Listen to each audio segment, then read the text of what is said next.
Salut, c'est Bruno, j'achète un immeuble, très content de te retrouver dans cette vidéo aujourd'hui où je vais aborder 4 points qui sont souvent méconnus ou totalement occultés lors de l'achat d'un immeuble de rapport. Allez, c'est parti juste après ça.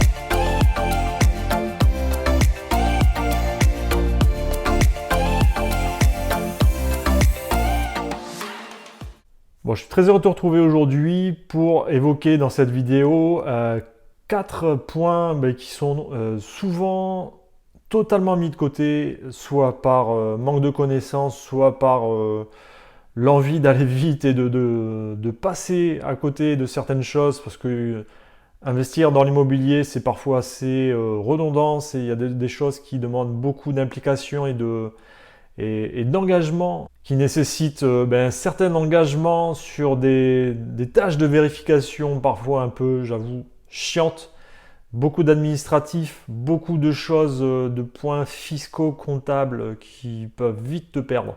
Et aujourd'hui, on va voir donc notamment un point dont je vais aborder tout de suite sur des immeubles qui sont vendus avec un conventionnement en cours, un conventionnement ANA, donc dispositif fiscal qui permet d'avoir des déductions spécifiques sur les loyers générés si tu signes une convention avec l'ANA, donc l'Agence nationale pour l'amélioration de l'habitat, qui a mis en place, enfin du moins qui applique les politiques de rénovation, d'incitation fiscale à la rénovation mises en place par l'État. Donc l'ANA est l'organisme chargé de mettre en place et de contrôler tous ces engagements pris par les bailleurs qui s'engagent à rénover des biens, des immeubles entièrement sur des secteurs prédéfinis et qui s'engagent en plus en contrepartie à louer à des personnes avec des revenus modérés, très modérés. Il y a divers plafonds à respecter, plafonds de ressources de locataires. Donc en contrepartie de ces logements rénovés, mis sur le marché à ces locataires à faible revenu, le bailleur a en contrepartie des déductions qui vont de 30% jusqu'à 85% de déduction d'abattement sur les revenus fonciers. Donc dispositif anciennement Borloo ancien, loi COS, qui ont été mis en place justement pour inciter les bailleurs à acheter de l'immobilier ancien, à rénover sur ces secteurs tendus. Donc voilà, le fait d'acheter un immeuble avec un conventionnement en cours, sur lequel il y a une convention COS, du Borloo ancien, quoique bientôt fini puisque plus d'actualité, va toi avoir des conséquences non négligeables sur le bien que tu vas acheter. Des conséquences sur la structure d'investissement que tu comptes mettre en place, des conséquences fiscales sur le bien que tu vas acheter. Donc on va voir les deux conséquences négatives que ça entraîne lorsque tu achètes un immeuble pour lequel tu as un ou plusieurs lots conventionnés, pour lesquels il y a une convention ANA. Moi, c'est un retour d'expérience que je te donne, que j'ai vécu à titre perso. Il faut savoir en tout cas que lorsque tu achètes un bien immobilier sur lequel il y a une convention qui est toujours valable, donc une convention par exemple de 6 ans, il y a obligation pour le nouvel acquéreur de poursuivre l'engagement qui a été pris par le premier propriétaire qui a mis en place cette convention. C'est-à-dire que la convention s'applique de plein droit au nouvel acquéreur, donc à toi, le nouvel acquéreur. C'est-à-dire que tu ne peux pas résilier cette convention ANA qui a été mise en place par le propriétaire actuel du bien. Et par contre, l'inconvénient, c'est que les avantages fiscaux qui étaient accordés au propriétaire actuel, au précédent propriétaire, ne sont pas cessibles, ne sont pas transmissibles. C'est-à-dire que tu as obligation de conserver la convention ANA avec toutes les contraintes qu'on a vu précédemment, hein, donc les contraintes de mise en place de locataires avec des ressources qui ne doivent pas dépasser certains plafonds. Donc tu as toujours ces contraintes, mais par contre, l'avantage fiscal que le précédent propriétaire avait n'est pas transmissible. C'est un peu une aberration, je trouve, de la chose, hein, du conventionnement. C'est que si tu achètes un bien immobilier sur lequel il y a une convention ANA qui est toujours valide, tu as les contraintes du conventionnement, mais tu n'as pas les avantages fiscaux, les abattements sur les revenus fonciers inhérents à cette convention. Donc ça à prendre en compte. C'est-à-dire que tu achètes un bien conventionné, tu as les inconvénients et tu n'as pas les avantages.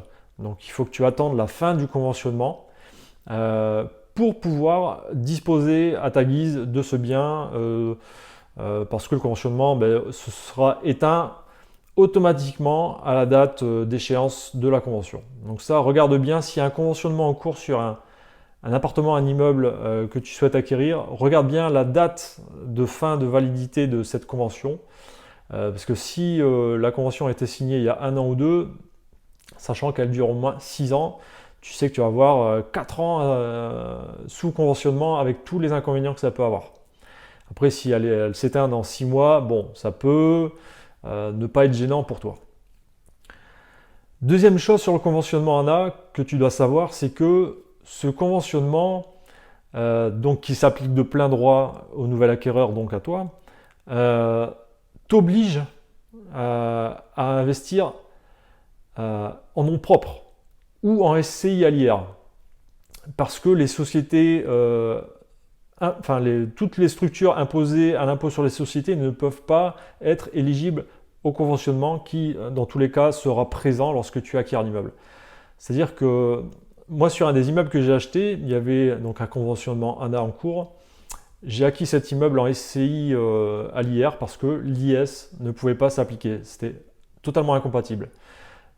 Ces conventionnements ANA donc, sont compatibles uniquement sur les personnes physiques ou les sociétés, les SCI, imposées à l'impôt sur le revenu. Donc ça, c'est vraiment à prendre en compte si tu comptes acquérir un immeuble et si tu comptais acquérir un immeuble via une SCI à l'IS ou toute autre structure à l'impôt sur les sociétés et qu'il y a un conventionnement ANA en cours, eh bien, il y aura incompatibilité et impossibilité d'acquérir cet immeuble via une SCI à l'IS.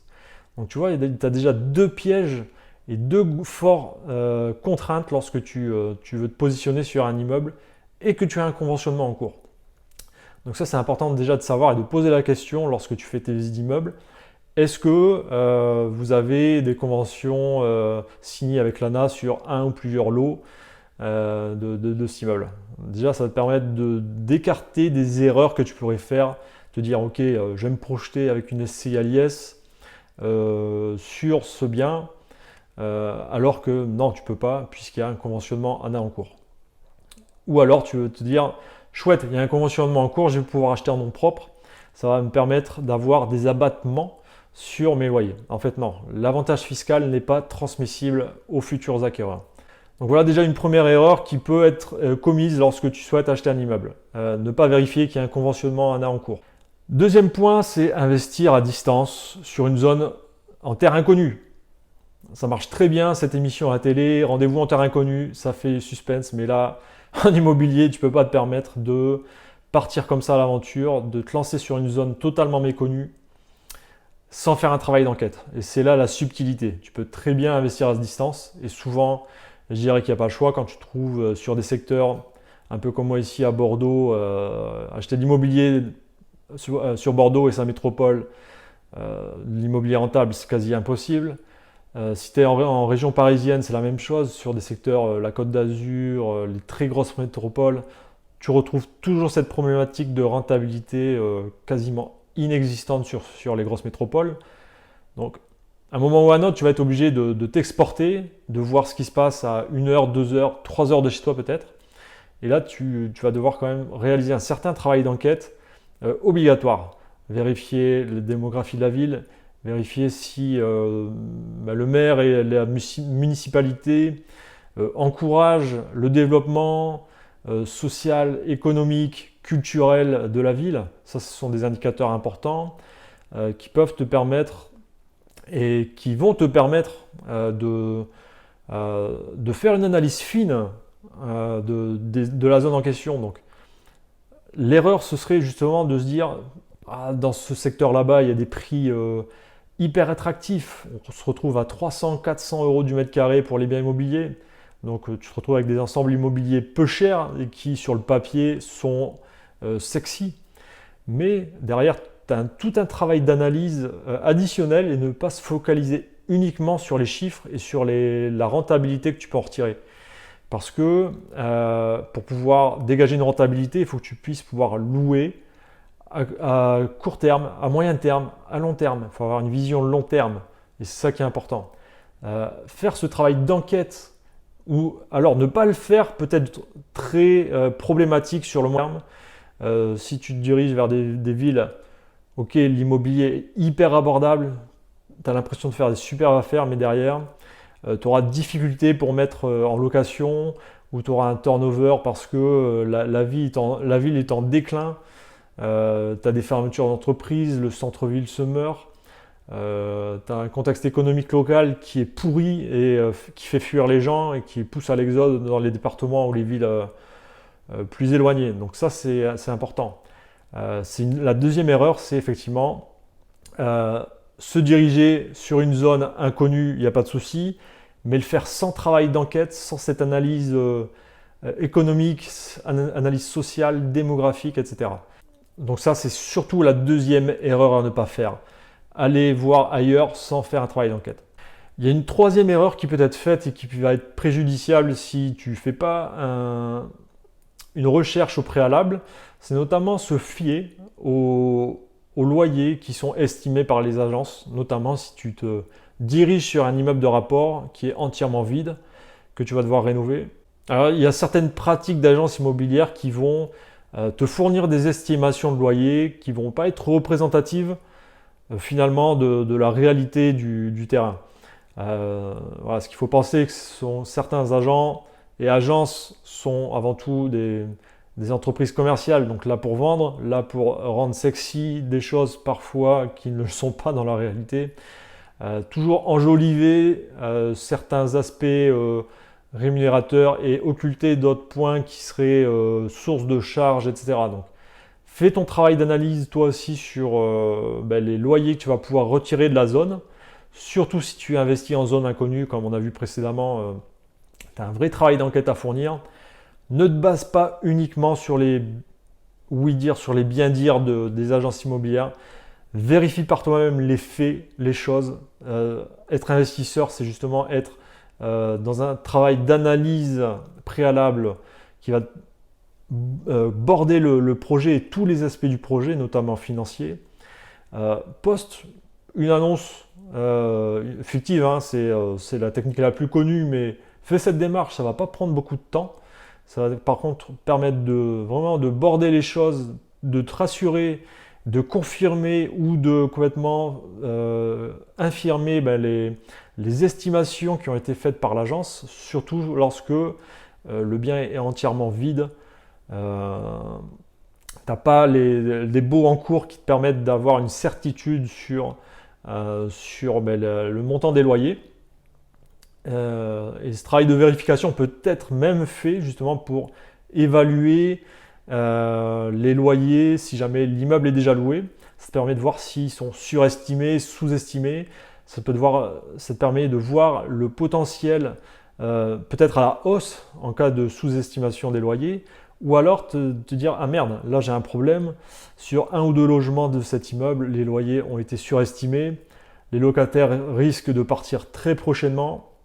Je risque d'avoir peut-être aussi des difficultés à la remise en location à ce loyer-là. Donc il va falloir que je revoie mes calculs un peu à la baisse parce que les loyers ont été surévalués. Donc voilà, la troisième erreur, c'est de se fier uniquement aux estimations de loyer des agences immobilières et de les croire sur parole. Ne crois jamais sur parole, vérifie par toi-même pour être justement sûr de ce que tu fais, d'autant plus si tu t'investis dans une zone que tu ne connais pas à la base. Quatrième point que je voulais aussi aborder rapidement, en erreur, qui est connu, mais pas tant que ça, c'est la taxe foncière, le montant de la taxe foncière. Il ne faut pas oublier qu'en tant que propriétaire bailleur, ce sera toi qui seras redevable de la taxe foncière. C'est-à-dire que là, chaque année, le service des impôts t'envoie gentiment par courrier, maintenant de façon dématérialisée, ton avis de taxe foncière, une charge qui est souvent, et suivant les départements, les villes, une charge qui peut venir complètement briser ta trésorerie hein, si tu n'as pas anticipé le truc. Donc vraiment, prends en compte le montant de la taxe foncière, demande-la soit au propriétaire actuel, soit à l'agence immobilière lorsque tu visites un immeuble, parce que suivant encore une fois les villes et les départements, elle peut doubler, tripler par rapport à ce qu'on rencontre habituellement sur le marché. Hein. Donc il faut que tu puisses avoir connaissance de cette taxe. Il faut que tu l'intègres dans tes calculs parce que tu ne le vois pas tout de suite lorsque tu achètes l'immeuble, mais au bout d'un an, boum, elle tombe et là ça fait mal si tu n'as pas anticipé cette taxe foncière dans tes calculs. Il faut savoir que si tu achètes un immeuble mixte, partie habitation et un rez-de-chaussée avec un local commercial, sache que tu pourras transférer la charge de cette taxe foncière au futur preneur du bail, hein, donc au futur locataire de ce local commercial. C'est ce qui se fait et c'est souvent ce qui est prévu. Donc, ce sera un excellent avantage, notamment si tu as du local commercial qui pourra supporter la charge de la taxe foncière. Donc voilà, je t'ai rapporté les 4 grandes erreurs un peu méconnues ou occultées lors de l'achat d'un immeuble de rapport. 4 points d'attention sur lesquels tu dois vraiment poser un regard pour être serein dans ta recherche et dans ton parcours d'investisseur immobilier. Voilà. J'espère en tout cas que ça t'a apporté des nouvelles lumières sur encore certains points d'attention lorsque tu achètes un immeuble de rapport. Certains points, moi, m'ont servi à titre perso et je l'ai vécu, hein, notamment avec le conventionnement ANA. Hein. C'est pour ça que je peux t'en parler de connaissances et de faits. Je t'invite en tout cas à mettre un petit pouce, à commenter la vidéo et à t'abonner pour recevoir et être au courant des nouveaux contenus qui vont sortir régulièrement sur la chaîne J'achète un immeuble. Merci d'avoir regardé cette vidéo et je te dis à très vite. Salut!